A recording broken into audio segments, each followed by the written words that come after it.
Bonjour à tous, bienvenue sur cette nouvelle chaîne, c'est notre première vidéo. Eh bien, on va parler sur cette chaîne d'intelligence artificielle et puis de tous les tips qu'on va pouvoir trouver, tous les petits outils qui vont être liés à l'intelligence artificielle, mais pas seulement. On parlera aussi de dev, de vibe coding, de blockchain, mais c'est vrai qu'on va beaucoup se concentrer sur l'intelligence artificielle. Alors soyez indulgents, c'est la première vidéo, ça va certainement cafouiller, vous voyez, ça va cafouiller au niveau des mains, ça va cafouiller au niveau des yeux, ça va cafouiller au niveau de l'enchaînement. Je vais certainement être un petit peu tâtonnant parce que pour moi c'est nouveau. Et donc voilà, ouais, un peu d'indulgence et ça serait vraiment sympa. Donc cette première vidéo, elle va présenter quelque chose de sympa. Ça va être sur l'IA, mais pas que. On va parler de prompt engineering et on va utiliser un outil assez intéressant qui est Obsidian. Alors, première transition. Voilà, je suis toujours là, super, bravo, ça a marché. Donc là, je vous présente, c'est Obsidian. Donc dedans j'ai mis une petite image, hein, c'est tout simple, on peut vraiment faire beaucoup de choses sur Obsidian. On pourra revenir sur la présentation d'Obsidian. Juste en gros, ça sert à stocker des fichiers, voilà, hein, c'est tout simple, stocker des fichiers, mais dans un format bien particulier qui est le Markdown. Alors c'est un format très pratique. On verra, on peut donc structurer sa pensée et de manière vraiment très simple. C'est très pratique, c'est pas propriétaire. Dans Obsidian, les fichiers sont enregistrés en... attendez, j'ai un deuxième petit écran, voilà. Donc Obsidian, l'avantage c'est que c'est non propriétaire. Obsidian, pour l'utilisation sur le PC, est gratuit.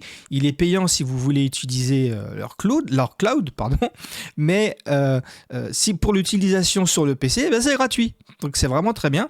Et ça enregistre des fichiers en format Markdown, en .md, donc c'est du fichier texte, et c'est pas propriétaire comparé à d'autres produits où le format va être propriétaire et donc ça sera difficile de récupérer vos fichiers. Dans 10 ans, même si Obsidian n'existe plus, vos fichiers en .md, en Markdown seront toujours là et toujours utilisables. Donc voilà, c'est le premier point. Donc indépendance des plateformes, c'est écrit en Markdown et c'est en local. Alors, petit tips. Ah, c'est le premier, voilà, super. Plutôt qu'enregistrer en local sur votre PC, parce que si vous perdez votre PC, vous allez perdre tous vos fichiers, vous pouvez le mettre dans un drive, dans un cloud.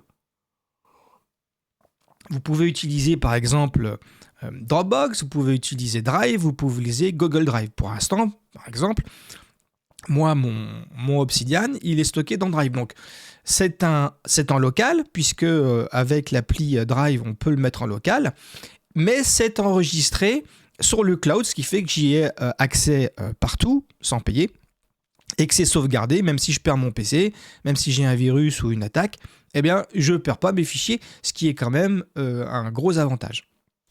Ça, c'était le premier tips.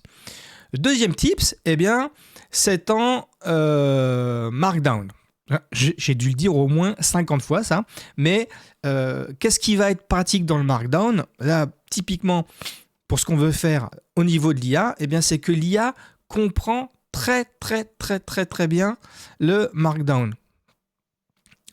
Bon, alors attendez, je vais un petit peu loin. Elle comprend très bien le Markdown. Et donc,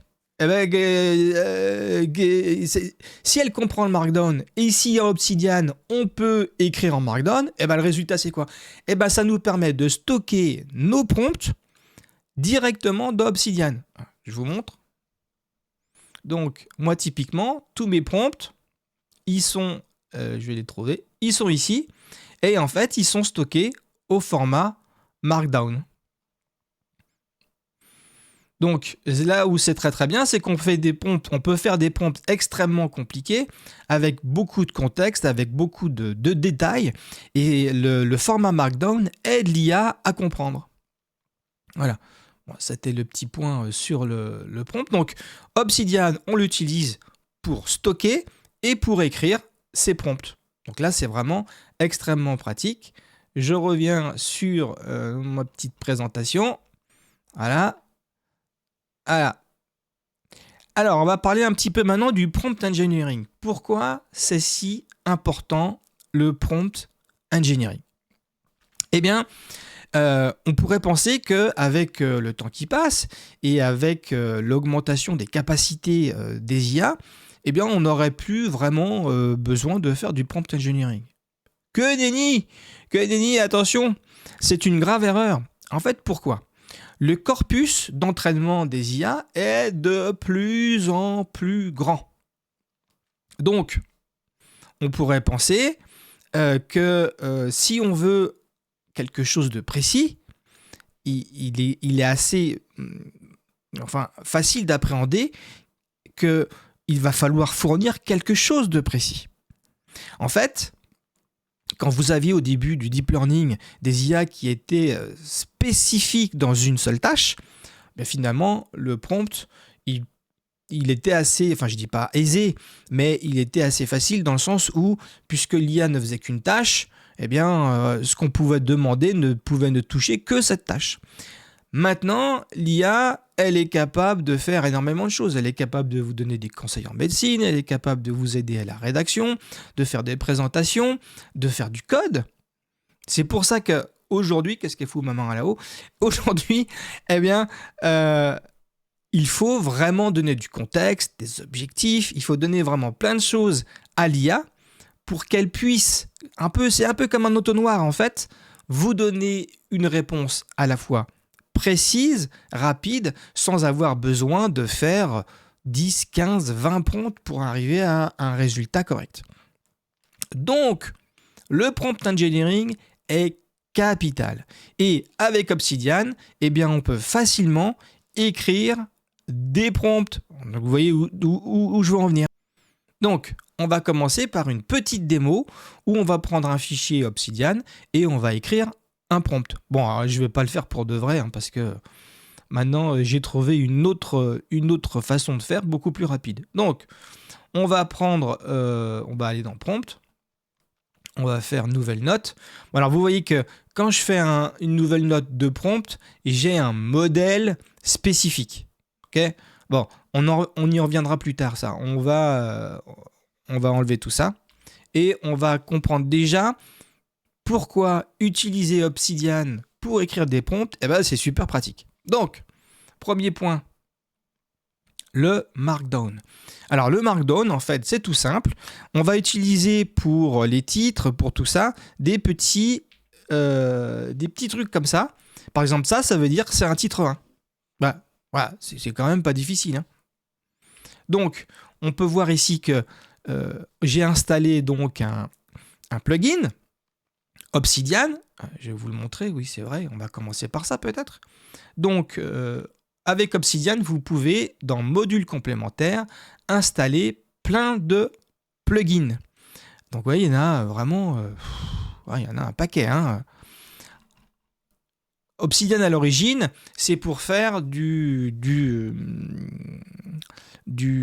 Oh, je vais pas y arriver. Bon, allez, si, quand même, je me lance. C'est pour faire, eh bien, arriver à trier ses idées, faire des liens avec ses idées et arriver à, on va dire, ne rien louper. On a une pensée, comme ça, on pense à un truc, ben, on est écrit dans l'Obsidian et puis après, on fait des liens avec différentes notes et on arrive vraiment à faire un réseau de pensées. Donc c'est très pratique. Moi, il y a plein de youtubeurs qui font ça beaucoup mieux que moi, qui comprennent ça beaucoup mieux que moi. Donc moi, je ne vais pas m'intéresser à ça aujourd'hui. Je vais m'intéresser donc sur le prompt et le prompt engineering. Donc, vous pouvez installer on va aller là. Ça s'appelle Markdown. Oh, bah alors, ah oui, j'ai oublié le R. Markdown.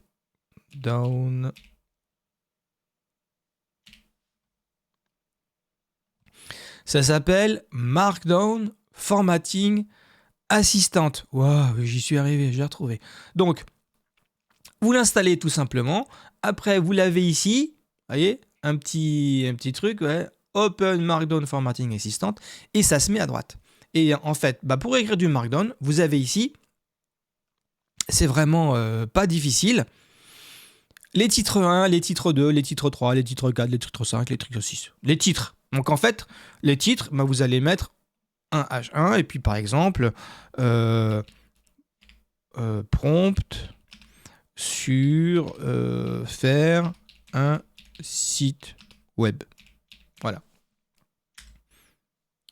Alors, là où c'est intéressant aussi, c'est que Obsidian vous met des jolies couleurs. Alors, ça aussi, c'est pas un plugin, c'est dans Apparence.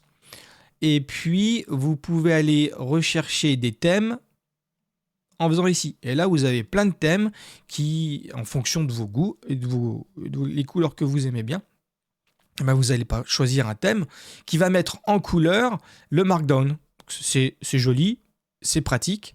Et c'est un peu moins rébarbatif que si on l'écrivait direct, enfin si on avait du Markdown direct. Voilà. Après, par exemple, on va mettre un H2, on va donner du contexte.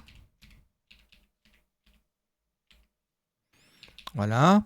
Et puis, voilà, je veux faire un site web pour ma société. Bon, voilà, vous avez compris le truc. Là où c'est très intéressant, c'est que vous pouvez utiliser des bullet points. Voilà, donc bullet points. Vous pouvez utiliser des bullet points, mais chiffrés. Vous voyez, on a juste à aller le chercher.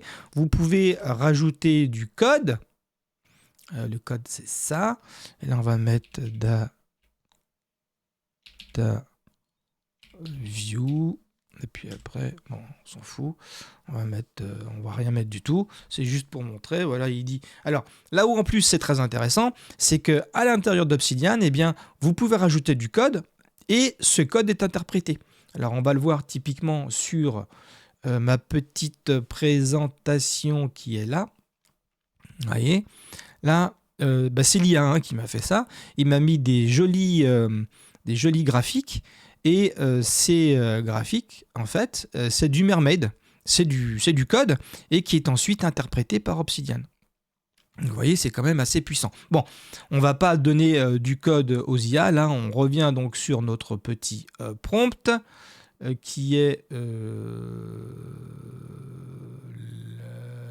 là. Voilà.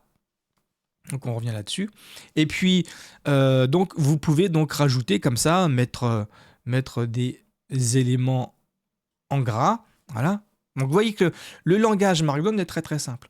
Et avec ce langage Markdown, eh bien, on peut écrire des prompts vraiment très propres. Mais on ne va pas s'arrêter là. On ne va pas s'arrêter là parce qu'en fait, on va développer une méthode un peu sympa avec Obsidian pour se faciliter un peu le travail. Donc, on a vu, on doit faire du beau prompt engineering. Ok, bon, c'est pas facile. Et puis, il faut savoir le faire. On va utiliser Obsidian. En fait, on va faire une dictée vocale dans Obsidian, par exemple avec Windows et Windows H. Ça va être transcrit donc automatiquement. Et on va utiliser Obsidian pour faire du metaprompting. Donc en gros, vous parlez simplement. C'est quand même plus facile de parler que d'écrire. Enfin en tout cas pour moi, parce que je ne suis pas dactylo. Et on va utiliser tout le texte qu'on aura dicté pour le transformer en metaprompting en utilisant une IA. Parce que non seulement on écrit en Markdown et donc c'est du prompt, pour le prompt engineering, c'est super. On conserve et on trie nos prompts, c'est génial. Mais on va pouvoir interroger directement dans Obsidian, nos IA préférés. Donc, pour ça, on a besoin d'un nouveau plugin. Alors, est-ce que là, je vais être plus efficace que pour le premier? Donc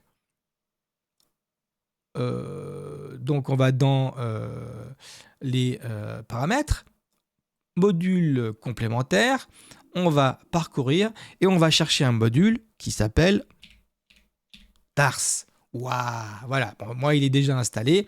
En gros, Tars va permettre, donc c'est toujours un module gratuit qui est très très bien mis à jour. Vous avez le GitHub, hein, si vous voulez aller voir, si vous voulez modifier le code, rajouter des IA. Vous avez toute une aide. En gros, comment ça va fonctionner? Eh bien, voilà, c'est expliqué, voilà, ici, là, c'est pas mal. En gros, on va démarrer avec des mots privilégiés qu'on définit nous-mêmes avec NewChat. On va donner le prompt avec user et on va demander à l'IA après de s'exécuter. Vous voyez, c'est vraiment pas difficile à utiliser. On va donc voir la configuration de Tars. Donc, une fois que vous avez installé des modules complémentaires, vous les avez ici. Vous voyez, j'en ai quand même un paquet. C'est très pratique. Et voilà. En gros, ici, vous allez rajouter, par exemple, une nouvelle IA. Voilà, elle est ici. Vous allez rentrer votre quai. Donc, c'est l'API quai que vous retrouvez donc, dans toutes les IA. Ça, si vous n'y arrivez pas, je pourrais vous aider. Vous choisissez le modèle et après, vous avez donc un tag spécifique que vous allez pouvoir utiliser. Bon, je vais l'enlever. Donc moi, j'utilise Claude, OpenAI et Gemini. Donc, pour en revenir à notre présentation, avec Tars et Obsidian, on va pouvoir interroger directement dans Obsidian nos LLM préférés. Donc, on va faire une petite démo. Donc, pour notre démo, on va aller donc dans Prompt. On va faire une nouvelle note. Et vous voyez que dans ma note, alors oui, ça je ne vous ai pas parlé des modèles. Alors, les modèles. Des modèles dans la configuration d'Obsidian, vous pouvez créer des modèles. Vous voyez, j'ai créé ici un modèle de prompt où, en gros, je démarre ici le chat. J'ai un prompt système. Voilà. Donc, en gros, je lui dis quoi? C'est une idée de prompt que j'ai besoin de formuler correctement. Je lui demande de le faire en Markdown et puis je lui demande de rajouter un titre, description, rôle, contexte, objectif, étape du processus. Enfin bon, ça c'est du prompt engineering, on en reviendra plus tard. Je vous fournirai ce petit prompt. Et puis je lui dis, donc je lui donne des petites indications, je lui demande d'utiliser des chaînes de pensée, des choses comme ça, et je lui demande de me poser des questions de clarification jusqu'à ce qu'il soit capable, qu'il soit sûr à 95% de réaliser cette tâche. Donc voilà, c'est tout bête, c'est tout écrit par défaut. Évidemment, on peut le faire à la main, tout ça, on n'est pas obligé de l'écrire. Et puis, deuxième point, on va ici donc écrire notre pré-prompt. Donc pour ça, on va faire Windows H et puis on va parler. Donc, j'aimerais réaliser un site web pour mon entreprise. Je veux que ce site web soit, c'est un site sur l'IA, donc je veux qu'il soit assez moderne, avec des éléments assez visuels. Qu'il soit, j'ai dit moderne, oui j'ai déjà dit moderne. Je veux aussi donc qu'il y ait une partie présentation de la société. Je veux ensuite qu'on propose les services de ma société et enfin qu'il y ait une partie contact. Point. Alors attendez, on va juste enlever les petites parties là où j'ai commencé à blablater pour rien.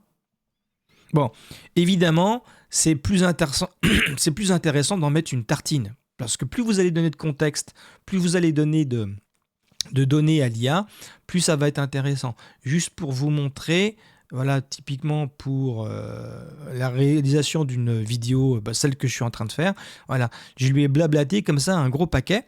Et puis après, je lui ai demandé donc de faire un résumé. Là, c'est différent. C'est pas pour faire un prompt, c'est pour les vidéos YouTube. Mais j'ai un prompt aussi exprès pour ça.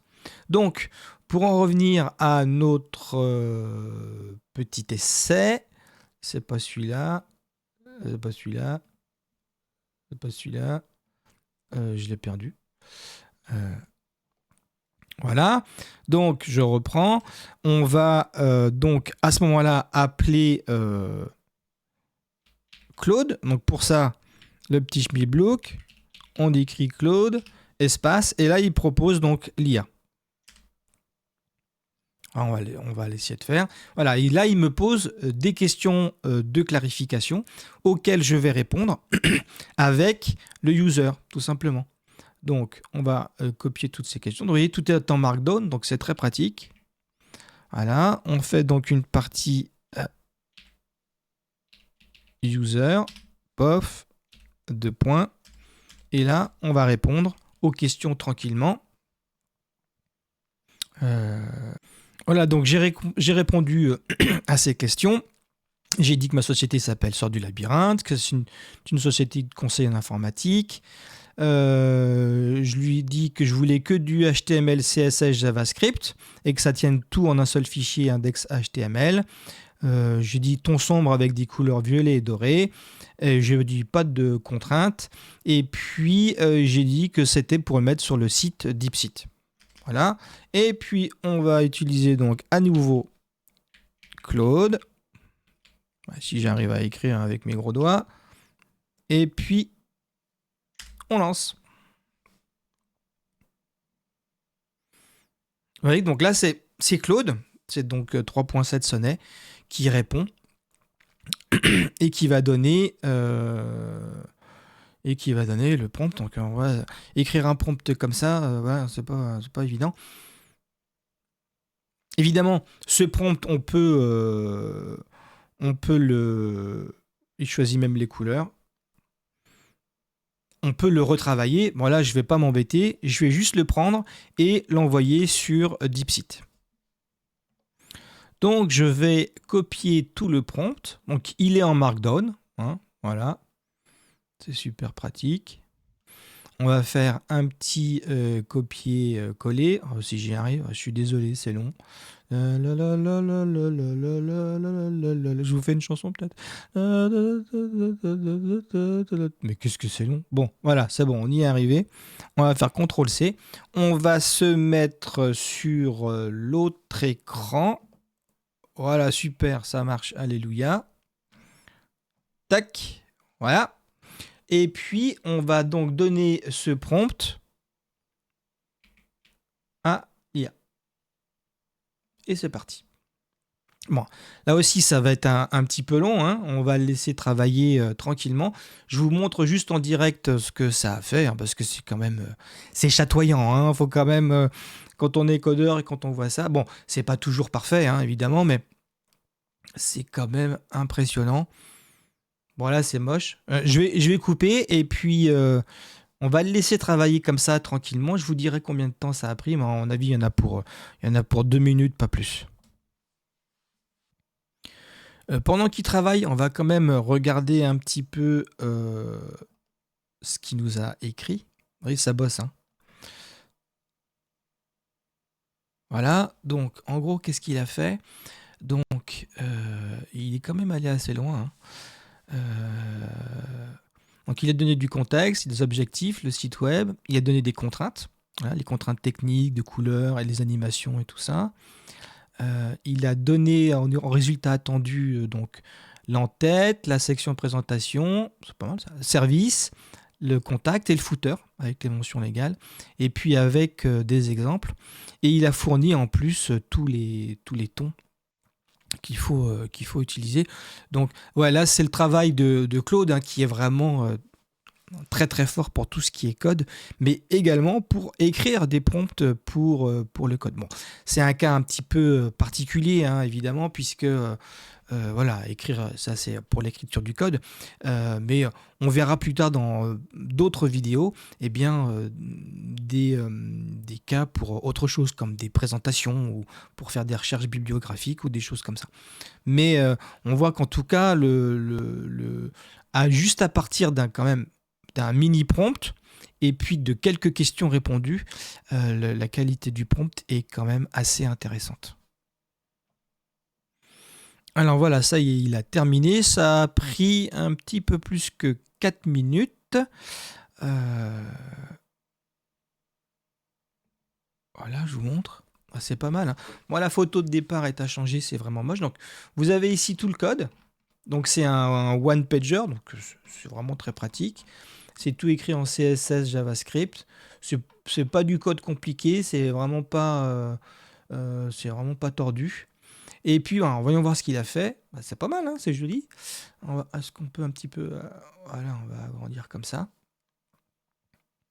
Ouais, je me suis pas trompé d'écran, ouais, super. Voilà, donc nos services, est-ce que ça fonctionne? Ouais, bah, c'est super, hein. Alors, je sais pas si on fait en savoir plus, ça fait quoi? Ah ouais, ouais, ça pointe sur le... D'accord, ok. Et puis le contact avec le formulaire, le téléphone. Il a inventé le téléphone. Ah, il m'a mis un... C'est marrant, c'est marrant. Bon, il n'y a plus que ça à changer dans le code, hein, c'est pas grand-chose, à mettre les liens, ici aussi certainement. Mais le résultat est quand même tip top. Bon, c'était pas une présentation de DeepSeek, mais on voit qu'avec un bon prompt, on a quand même un résultat qui est extrêmement satisfaisant. Il a conservé les... Donc je lui ai demandé en ton sombre, avec des couleurs violettes et dorées. Il y a des petites icônes. Il y a donc une partie présentation. Ouais, c'est top. Il y a une partie service et puis une partie contact. Bah, tout a été respecté. C'est vraiment très chouette. Donc on va revenir sur notre écran principal. Voilà. Donc on voit que avec un joli prompt, on arrive vraiment à faire des jolis trucs. Et vous voyez, moi mon prompt de départ, c'est quand même que ça, hein. Voilà. C'est vraiment pas grand chose, même si après j'ai répondu à des petites questions. Donc on voit que même si on n'a pas trop d'idées, évidemment j'aurais pu revenir ici sur le prompt qu'il a créé, le modifier, et c'est tout l'avantage d'Obsidian, c'est que finalement on peut écrire, modifier, et puis renvoyer. S'il y a quelque chose par exemple qui me plaît pas, je peux le modifier et renvoyer à l'IA pour faire un deuxième essai. Donc c'est vraiment très pratique, c'est conservé. Là on va partir sur la partie archivage. On va dire que voilà, ça c'est site web sort du labyrinthe. On va dire que c'est un prompt. On va donner la date d'aujourd'hui. Et puis c'est dans les prompts. Voilà, on voit qu'ici, on l'a dans les prompts. Et puis on l'a sauvegardé. Voilà, on l'a sauvegardé. On a sauvegardé à la fois le prompt, bon, bah, kirikiki, et puis le résultat du métaprompt qui est ici. Donc ça, je peux relancer sur d'autres IA si j'ai besoin. Donc, on va revenir sur notre petite vidéo, que je ne perde pas le fil. Donc le prompt engineering dans la vie. On a vu le métaprompting et puis TARS. Allez, un petit point maintenant sur la vidéo, touche bientôt à sa fin. Donc on a vu donc qu'on pouvait vraiment facilement, eh bien, écrire des prompts avec Obsidian grâce au Markdown et grâce à ce petit plugin pour écrire les Markdown. On a en deuxième point, eh bien, le speech-to-text pour dicter ces prompts, le métaprompting directement à l'intérieur d'Obsidian. Donc ça ouvre ça à des voies absolument extraordinaires, puisque on pourrait faire directement, par exemple, si c'est une rédaction que vous avez à faire ou une présentation, eh bien vous dictez votre prompt, vous faites un métaprompting avec Claude, et puis vous prenez ce prompt et vous l'envoyez directement sur une autre IA, sur Gemini par exemple, directement de Obsidian. Bon, ça, je vous montrerai ça une prochaine fois. Bah voilà, c'était ça notre conclusion, hein. On est pas mal. Hein, pour cette première vidéo, je ne sais pas combien de temps elle a pris, mais je pense que c'est déjà assez excessif en temps. Donc on voit Obsidian, le Markdown. C'est à la fois flexible, ça nous permet de stocker, ça nous permet de l'écrire. Avec le métaprompting directement d'Obsidian, eh ben, on gagne encore du temps. Et la dictée vocale fait qu'on ne se tape même plus le fait d'écrire nos idées. On les balance comme ça en direct. Ça peut prendre 10 minutes, c'est pas grave.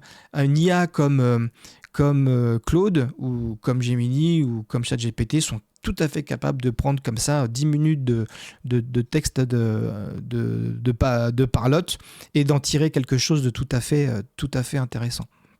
Allez, dernier petit point, je vous présente, c'est la première vidéo, je vous présente tout ce qui est accessible au niveau de la chaîne. Alors pour vous présenter ça, alors je change d'écran, tac, voilà, super.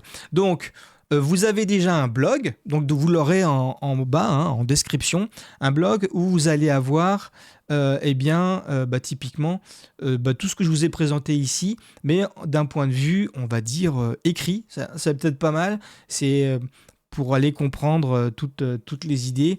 En tout cas, vous avez en gros un résumé de la vidéo ici. Je vous mettrai aussi, donc les prochaines vidéos, je ferai la même chose. Et puis, je mettrai aussi des idées, des informations, des actualités dans ce blog. Voilà, mais c'est pas tout. Je vous ai gâté mes petits souriceaux, hein, perdus dans le labyrinthe. Je vous ai fait aussi une communauté où c'est pareil, vidéo par vidéo, je ferai une publication et où je mettrai, je ne l'ai pas encore fait, mais je vais le faire, je vous mettrai tout ce qui a été utile pour la vidéo. Donc là, je vais vous mettre le lien de téléchargement d'Obsidian, je vous mettrai les petits prompts que j'utilise. Et puis aussi, c'est une communauté, vous pourrez discuter entre vous, vous pourrez discuter avec moi. Ça sera aussi en lien dans la description, ça sera dans le lien donc communauté. Et puis dernièrement, je vais en plus faire un podcast. Alors je vais pas prendre la vidéo parce qu'il y a des présentations, des machins et tout ça.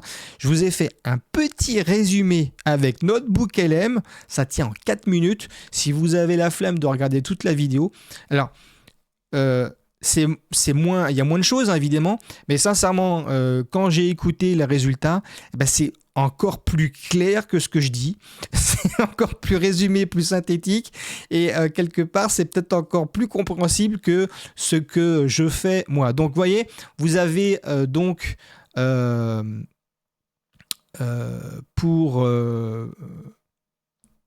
avez la vidéo YouTube, vous avez le blog, si vous préférez lire, vous avez la communauté pour interagir et puis pour copier et télécharger toutes les ressources, et vous avez le podcast qui va être un résumé, un condensé, je crois qu'il fait moins de 5 minutes, pour avoir les idées essentielles de ce que je vous ai présenté aujourd'hui.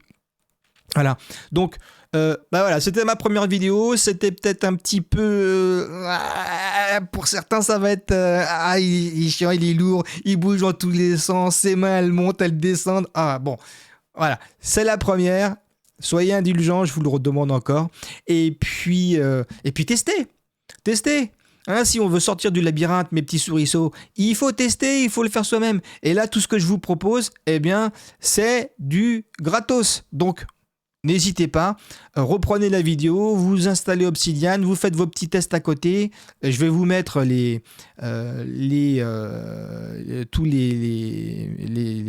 je vais y arriver ou quoi, les prompts et tout ça. Et puis surtout, n'hésitez pas à interagir sur la communauté si vous avez des difficultés. J'essaierai de vous répondre tous les jours. Voilà. Allez, prenez soin de vous et sors du labyrinthe, petit souriceau.